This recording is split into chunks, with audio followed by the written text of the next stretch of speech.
Hi, Hi, this is Katie Proctor, the owner of BwP Pictures here in Portland, Oregon. and this is writer and critic Douglas Wolk. And there's so many good comics out this week, and we get to tell you about some of them. We got a little overwhelmed. It's an overwhelming kind of week.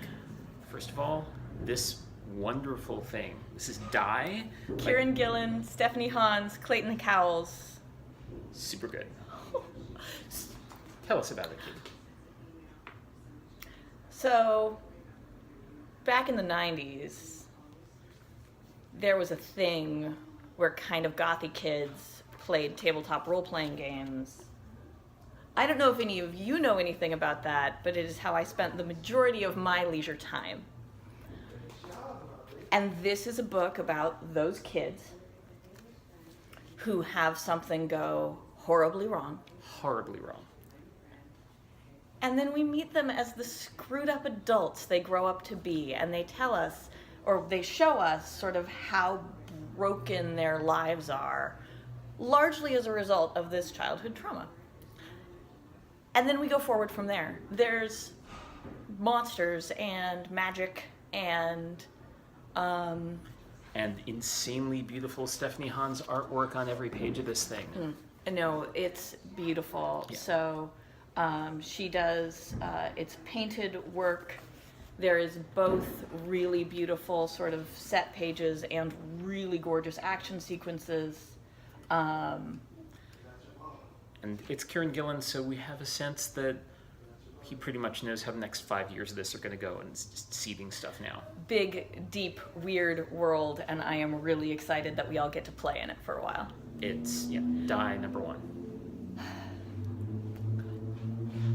If you loved any of Kieran Gillen's other books, Wicked and Divine, Phonogram, or if you're a giant 90s role-playing nerd, pick this one up. Yeah. The next book we want to talk to you about is LaGuardia, which is coming from Nnedi Okorafor, who is a Hugo and Nebula Award-winning science fiction writer, who has been doing comics work in the last year or so, mostly with Marvel doing projects, Black Panther projects, which is great. She's also writing the new Shuri comic. This is not from Marvel, it's from Dark Horse's Burger Books imprint, and she's working with Tana Ford and James Devlin, as well as letterer Sal Cipriano, to do a book that's really the closest to her big science fiction work that we've seen in comics yet. What's it about? It's about immigration. Yes, a very modern story of immigration. It's about a young woman who's very pregnant who immigrates from a future Nigeria to the U.S. via, the Ellis Island, the sort of standard immigration route, except there are things that are very different about this. So this is this really rich, gritty, messy, near future world where aliens have come to Earth, aliens from space, aliens that look like all sorts of things actually, but relevant to this story, they look like plants. And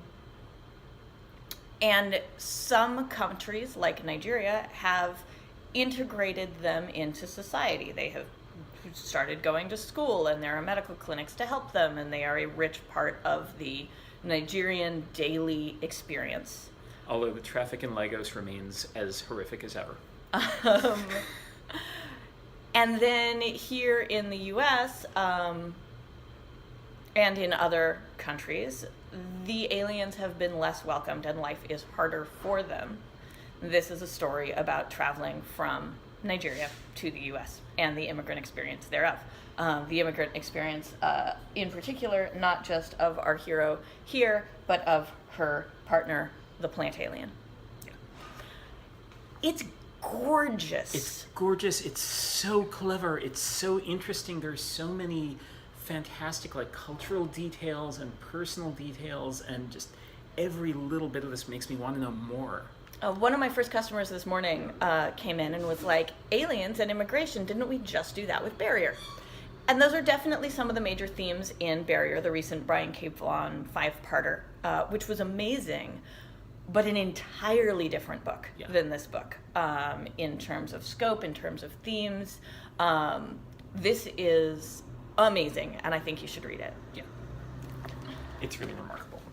Another remarkable first issue from small publisher this week from Black Mask, Snap Flash Hustle #1 by writer Pat Shand, artist Emily Pearson, and letterer Jim Campbell. Now, Emily Pearson's work you may have recently taken note of. She did the zombie book, The Wilds, with Vita Ayala, also with Black Mask. And that book was stunningly beautiful, weird, creepy zombie apocalypse art. This is just as pretty and lives in the world of smutty Instagram models, which I think you will enjoy. Katie pointed out, the first page of this thing is just absolutely astonishing. And it's cryptic, it's beautiful, it's engaging, and it really pays off later in the issue. It's beautifully structured. So this is a crime book about broke polyamorous millennials and trying to get by. Yeah. In a world full of bad criminals who do bad crime. Yeah. And it's about an Instagram model who uses the wrong hashtag and ends up in a terrifying underworld. So good. It's beautiful. It's got a lot of story. It's got a lot of character packed into this first issue. It's one of the best moving sort of action first issues I've run into in a while. Yeah. It's very satisfying in that way. There's a big chunk of story here, and also a sense of there is so much coming to look forward to. It's also immensely beautiful. Yeah. I'm delighted. This here with the cat and the purring, and then the partners and the bed scene. It's so beautiful. I'm It's so so excited fun. to see this. I'm so psyched to see where it goes. I'm happy this fell into my hands. That's all we've got for you today. See you soon.